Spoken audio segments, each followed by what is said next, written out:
नमस्कार, आप देख रहे हैं न्यूज नेशन और मैं हूं आपके साथ चिराग सुखीजा। मेरे साथ मोनू चहल और लक्ष्य शर्मा मौजूद हैं। केप टाउन का काला इतिहास बदल चुका है। जी हां, केप टाउन में पहली टेस्ट जीत भारत के हाथ आई है और इसमें सबसे बड़े हीरो निकल कर आए मोहम्मद सिराज, जसप्रीत बुमराह। और यहां पर आपको इस वीडियो में बताएंगे 5 बड़ी बातें केप टाउन टेस्ट की जिसने ये इतिहास बदला है। सबसे पहले तो ओपनिंग रिएक्शंस ही लेंगे। लक्ष्य, बताइए केप टाउन की जीत कितनी बड़ी जीत? बहुत बड़ी जीत। आप अंदाजा लगा लीजिए कि ये रिकॉर्ड आपने ही बताया था इनफैक्ट कैमरे के बाहर कि कोई भी एशिया की टीम केप टाउन में आज तक कभी जीत नहीं पाई है। तो पहले ऑस्ट्रेलिया का गाबा में घमंड तोड़ा और अब केप टाउन का जो काला इतिहास है, वो धब्बा है, वो भी हटा दिया है। तो अगर आप सोच रहे हैं अब कौन सी जगह बची हुई है जहां पे टीम इंडिया नहीं जीती है, वहां पे भी दौरा करते हैं और जीत फटाफट हासिल करके वो इतिहास को बदल देते हैं। लेकिन 5 बड़ी बातें हो रही है रिपोर्ट में। तो पहली, सिराज 6 विकेट 15 रन देके लंच से पहले ही साउथ अफ्रीका को, यानी कि पहले दिन लंच से पहले ही साउथ अफ्रीका को 55 रन पे ऑल आउट। और उसके बाद टीम इंडिया पहले दिन ही पता चल गया था, या इनफैक्ट शुरुआती 2 घंटे में पता चल गया था कि टीम इंडिया टेस्ट मैच जीतने जा रही है। बिल्कुल। और ये सिराज के आंकड़े देखिए आप, 9 ओवर डाले, 2 मेडन, 15 रन और 6 विकेट। अब देखिए ये जो 6 विकेट थे, इसने यहाँ से तस्वीर तकरीबन साफ हो गई थी इस टेस्ट मैच की कि 5 दिन तो नहीं जाएगा, क्योंकि 55 पर साउथ अफ्रीका ऑल आउट हो जाती है और उसमें सबसे बड़ा जो इम्पैक्ट था वो मोहम्मद सिराज का था। तो ये सबसे बड़ी वहां से खबर आई। दूसरी जो बड़ी बात है वो थी आपकी सेकंड इनिंग, वो कोलैप्स टीम इंडिया का, क्योंकि स्टार्ट बहुत अच्छा मिला था इंडिया को, 153 पर 4 थे, लेकिन उसके बाद ये चिराग जी हमारे साथ ये कॉफी लेने गए थे, जब वापस आए तो इंडिया ऑल आउट हुआ। क्या था? हुआ ये था कि 153 रन पे 4 विकेट थे, बल्लेबाजी अच्छी खासी हो रही थी। उसके बाद 1 विकेट गिरता है और उसके बाद 1 विकेट नहीं गिरता है, 6 विकेट गिर जाते हैं। 11 बॉल्स में 6 विकेट जाते हैं। टीम इंडिया कोई रन स्कोर कर नहीं पाते। 153 पे 4 से 153 पे 10 हो जाते हैं और जो बड़ी लीड जाती हुई दिखाई दे रही थी वो वहां से कम केवल 98 रन पे सिमट जाती है।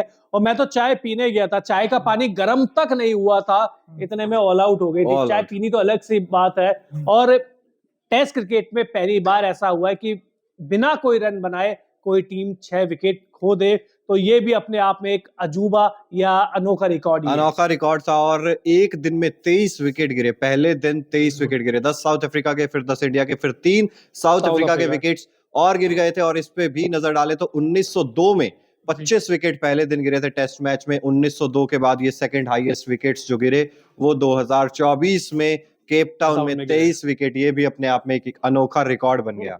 बिल्कुल। और तीसरी बड़ी बात अगर हम देखें तो वो है टीम इंडिया का जो कह लीजिए ट्रम्प कार्ड। हमेशा कहीं कैसी भी सिचुएशन हो, कोई भी कंडीशन हो, लेकिन ये ऐसा गेंदबाज है जो आपको हमेशा विकेट देगा। नाम है जसप्रीत बुमराह। सेकंड इनिंग में कोई भी बल्लेबाज इनके सामने टिक नहीं पाया। अगर मार्करम को छोड़ दें तो हर एक बल्लेबाज के सामने आग उगलती गेंदबाजों का कोई जवाब नहीं था। जसप्रीत बुमराह के सेकंड इनिंग में ये आप रिकॉर्ड देखिए। जसप्रीत बुमराह ने 13.5 ओवर की गेंदबाजी की, 61 रन खर्च किए, कोई मेडन ओवर नहीं डाला, लेकिन 6 विकेट हासिल किए, इकोनॉमी 4.4 की। और ये जसप्रीत बुमराह की जो गेंदबाजी जिसका इंतजार हम लोग करते हैं, वही जसप्रीत बुमराह एक बार फिर से नजर आए। सटीक लाइन और लेंथ के साथ लगातार गेंदबाजी करते रहे और इतने ज्यादा इफेक्टिव साबित हुए। तो जसप्रीत बुमराह के लिए क्या कहना चाहेंगे? बिल्कुल। एक तो बुमराह के लिए लकी मैदान है केप टाउन, क्योंकि यहीं पे डेब्यू हुआ था और इसी मैदान पर विकेट ले चुके हैं अब तक। बिल्कुल। और विराट कोहली के अंडर जब कैप्टनसी थी तो वहां पर भी उन्होंने आउटस्टैंडिंग परफॉर्मेंस दिया था। और आज भी गेंद के साथ जो उन्होंने गेंदबाजी की है, जो उनके पास विकेट टेकिंग एबिलिटी है, अब ये परफॉर्मेंस देखकर तो इंग्लैंड भी कहीं ना कहीं डर गया होगा। बिल्कुल। और मैं तो उसको और कहीं भी लेके जा रहा हूँ जी। मैं तो कह रहा हूँ कि मुंबई इंडियंस की कप्तानी नहीं मिली, इस चीज का गुस्सा दिखाया है फ्रेंचाइजी को कि देखिए मैं कितना काबिल हूं, उसके बावजूद आपने मेरे को वो रेस्पॉन्सिबिलिटी नहीं दी है। रोहित शर्मा भी वहीं थे तो उनको भी बताया था कि देखो उनसे गलती हो गई, तुमको तो हटाया, मेरे को भी नहीं बनाया। तो मैं चाहूंगा कि देखिए गुस्सा तो था। और बहुत सारे क्रिकेटरों से अगर आप पूछेंगे ना, या सोर्स अगर आप लगाएं, तो नाराजगी या वो कहें निराशा तो है। अब हालांकि फॉर्मेट अलग हो गया, इस टीम के उप कप्तान है, और ये 6 विकेट हॉल इसलिए भी और महत्वपूर्ण हो जाता है क्योंकि रोहित शर्मा के बाद कप्तान कौन होगा उसमें बुमराह का नाम आ रहा है। और बुमराह ऐसे ही प्रदर्शन करते रहे तो परमानेंट कप्तान भी बन जाएंगे, उप कप्तान तो अभी भी है ही। बिल्कुल। और चौथी बड़ी बात देखिए, जब टेस्ट मैच होता है तो 2 टीमें खेलती है। हमने इंडिया की बात की, अब साउथ अफ्रीका की बात कर लेते हैं, क्योंकि 2 ऐसे प्लेयर, पहले डीन एल्गर, क्योंकि उनका लास्ट टेस्ट मैच था और पहले मैच में उन्होंने जो इनिंग खेली थी वो पूरी तरीके से डिसाइडर रही थी। 185 रन की पारी। 185 बनाए थे और वहां से उन्होंने वो मैच जीता था।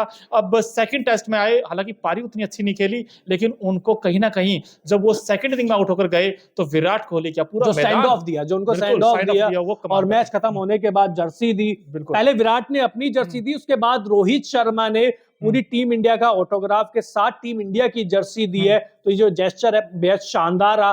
डीन एल्गर का प्रदर्शन अच्छा रहा है। अब देखिए उनका, देखिए 85 टेस्ट मैच में लोग कहेंगे यार 38 का एवरेज है, इसमें क्या खास है? ज्यादातर टेस्ट मैच उन्होंने सेना देशों में खेले हैं, इसलिए उनका जो ये रिकॉर्ड है ना, ये अच्छे नहीं बेहतर माने जाएंगे। बिल्कुल, और एक ऐसा क्रिकेटर जिसमें पैशन है क्रिकेट, टेस्ट क्रिकेट को लेकर। वैसे तो साउथ अफ्रीका कई ऐसे खिलाड़ी हैं जो लिमिटेड ओवर छोड़कर वो टेस्ट के लिए गए हैं। इस सीरीज में उन्होंने देखा था, चाहे उसमें रबाडा हो। लेकिन डीन एल्गर, आप इस प्लेयर को कैसे देखते हैं ओवरऑल? देखिए बहुत शानदार करियर रहा है और कंट्रोवर्सी से काफी ज्यादा दूर करियर रहा है और लगातार, क्योंकि एक फॉर्मेट पे फोकस करते रहे हैं। टी20 आज तक खेले नहीं है, ओडीआई कुछ 6-7 ओडीआईज खेले हैं, लेकिन प्रॉपर टेस्ट क्रिकेट फॉर्मेट खेलते रहे हैं। और जिस तरीके की विदाई उन्हें दी गई उससे साफ तौर पर यह दिखाई भी देता है कितना बड़ा नाम डीन एल्गर रहे हैं कद कितना साउथ बड़ा है। अफ्रीका के लिए। बिल्कुल, और उसी तरीके की पारी पहले मैच में उन्होंने खेलकर भी दिखाई थी। तो हेड्स ऑफ है डीन एल्गर को। और मेरे हिसाब से विराट कोहली जिस तरीके से उन्हें गले भी लगाया था जब वो आउट होकर गए थे, तो वो भी एक ऐसा जेस्चर था जो दिखाता है कि डीन एल्गर वाकई ही एक बहुत महान खिलाड़ी है। बिल्कुल, और इसके अलावा एक और खिलाड़ी हैं, हम मैंने दो की बात की थी, दूसरा नाम है एडन मार्करम। अब ये फ्यूचर कैप्टन भी हो सकता है इस टीम का, लेकिन जिस तरीके से लीडिंग फ्रॉम द फ्रंट, जिसने इस विकेट के ऊपर बड़ा मुश्किल विकेट था, क्योंकि गेंद कभी नीचे कभी ऊपर और सीम पर पड़ने के बाद तो बहुत हरकत कभी करती दाएं थी। कभी बाएं भी बिल्कुल, ये भी हो ही रहा था। बिल्कुल, और मैं हमेशा कहता हूं कि जो डिफिकल्ट सर्कमस्टांसेस में रन बनाए वो प्लेयर का तो यार फिर आप कद है ना बहुत बड़ा हो जाता है। टॉप क्लास इनिंग आज खेल लेगी, 106 रन बनाए। 176 में अगर 106 चिराग एक मार्करम के हैं तो पराक्रम तो दिखा है आज। बिल्कुल पराक्रम दिखा है और अकेले लड़ते रहे हैं। और शायद साउथ अफ्रीका ये मैच बहुत पहले ही हार जाती अगर एडन मार्करम वहां पर ना होते। और उनमें खास बात ये भी थी कि किस समय अटैक करना है, किस समय स्ट्राइक रोटेट करनी है। सबसे बेहतरीन एग्जांपल एडन मार्करम ने दिया। जिस मैदान पर, जिस पिच पर कोई बल्लेबाज अर्धशतक भी नहीं लगा पाया, वहां पर अर्धशतक लगाना और एक ऐसे क्वालिटी बॉलिंग लाइनअप के सामने, ये दिखाता है कि एडन मार्करम फ्यूचर में कितने बड़े खिलाड़ी बनने, वैसे हैं अभी भी, और फ्यूचर में कितने बड़े खिलाड़ी और बनेंगे। और दिमाग देखिए इनमें, इनको पता था कि मुझे किस गेंदबाज को अटैक करना है। इनको दिमाग में बिल्कुल क्लियर था कि सिराज को आराम से खेल लीजिए, बुमराह को, हालांकि बुमराह पे इन्होंने अटैक किया है क्योंकि बुमराह, हमको पता है कि एक दो खराब गेंद उनसे गिर रही थी, लेकिन जैसे ही प्रसिद्ध कृष्णा है पहले ओवर में उन्होंने बता दिया 20 रन बना के कि अब इनके पीछे मैं पड़ूंगा। मुकेश कुमार की भी थोड़ी सी पिटाई हुई थी, तो इनको दिमाग में ये क्लियरिटी थी कि मेरे को किन गेंदबाजों के पीछे जाना है, और उसको प्लान तो बनाया, प्लान को एग्जीक्यूट जिस तरीके से किया, तो उसके लिए भी हेड्स ऑफ है। बिल्कुल, और पांचवी बड़ी बात देखिए, जब कोई टीम पहला टेस्ट हार जाए और एक तरफा अंदाज में हार जाए पारी और 32 रन से, उसके बाद कहते ना, हमें एक कहावत कि कुछ टीम ऐसे होती है जब मुश्किल सिचुएशन आए ना तो बिखर जाती है, लेकिन ये टीम इंडिया निखर कर आई। और इसमें सबसे बड़ा रोल अगर किसी का है तो कैप्टन रोहित शर्मा की जो एग्रेशन थी, वो जो जिस तरीके की कैप्टनसी उन्होंने की है केप टाउन में, क्या कहेंगे इसके सबसे बढ़िया तो सबसे अच्छी चीज तो जो प्लेइंग 11 उन्होंने उतारी है, वो प्लेइंग 11 में दिख गया था कि इस बार अटैक होगा, पहले टेस्ट मैच की तरह डिफेंसिव मोड में नहीं जाएंगे। उसके बाद स्लिप देख लीजिए, शॉर्ट लेग लगा के रखा था, खुद लगे हुए थे कई बार। तो कैप्टनसी अगर पहले टेस्ट मैच में भी हो जाती है ऐसी, तो जीत जाते, शायद जीत जाते, मतलब कंफर्म तो नहीं है, लेकिन मेरे हिसाब से जो चीज मिसिंग थी रोहित शर्मा की टेस्ट क्रिकेट में, लास्ट 2-3 टेस्ट मैचों से WTC फाइनल हो गया है ये, इस टेस्ट मैच में हर चीज को उन्होंने दूर किया है। आपको भी वो झलक दिखी, वो विराट कोहली वाले, हम कहते थे कि विराट वाली कैप्टनसी, क्या आपको भी दिखी इसमें कुछ? बिल्कुल, और इस मैच में, जैसे हम पिछले मैच के बाद हम बात कर रहे थे कि भाई बातचीत नहीं हो रही है गेंदबाजों के साथ या विराट कोहली के साथ, लेकिन इस मैच में ना बार बार वो दृश्य हमें दिखाई दे रहे थे। विराट कोहली खुद गेंदबाजों को जाकर मैसेज दे रहे थे, चाहे वो जैसे मार्को यानसन आए तो सिराज को साफ संदेश दे दिया गया था कि आप मिडल स्टंप से गेंद को बाहर निकालिए, सिंपल सी बात है, और बिना खाता खोले मार्को यानसन को डीआरएस को लेके भी लगातार चर्चा हो रही थी कि डीआरएस ले नहीं ले, 3 है, मजाक भी चल रहा था। तो ये जो बॉन्डिंग है ना, ये इंडियन क्रिकेट टीम के लिए बहुत जरूरी है। उम्मीद करेंगे कि ऐसी जो बॉन्डिंग है वो यूं ही चलती रहे। बिल्कुल, तो ये सारी बातें जो हैं, 5 बड़ी बातें और आपको नजर आई, और शायद इतिहास का सबसे कम गेंदों वाला ये टेस्ट मैच, सबसे छोटा टेस्ट मैच, सबसे छोटा टेस्ट, 642 गेंद फेंकी गई है, कुल 642 गेंद। इससे पहले 656 ऑस्ट्रेलिया वर्सेस साउथ अफ्रीका के बीच में था। 1940 में। तब देख लीजिए मतलब ये टेस्ट मैच तो रिकॉर्ड तोड़ने के लिए था। बिल्कुल, ये टेस्ट मैच सभी बहुत सारे रिकॉर्ड्स टूटे हैं, यहाँ पर बहुत सारे इतिहास ऐसा है जो पूरी तरीके से बदल दिया गया है। लेकिन इंडिया फैंस के लिए सबसे बड़ी जो खुशी की बात यह है कि इंडिया ने इस मुकाबले को 7 विकेट से अपने नाम करके सीरीज को 1-1 की बराबरी पर खत्म किया है। अब अफगानिस्तान अगली चुनौती रहने वाली है। 11 जनवरी को पहला T20I मुकाबला खेला जाएगा, लेकिन लाइव सेशंस लगातार आपको यहाँ पर देखने को मिलते रहेंगे। इसके अलावा स्टोरीज और बाकी तमाम खबरें भी आपको न्यूज नेशन और न्यूज नेशन स्पोर्ट्स पर लगातार मिलती रहेंगी। इसलिए अगर अभी तक आपने सब्सक्राइब नहीं किया हमारे चैनल को तो जल्द से जल्द सब्सक्राइब भी कर दीजिए। बहुत बहुत शुक्रिया।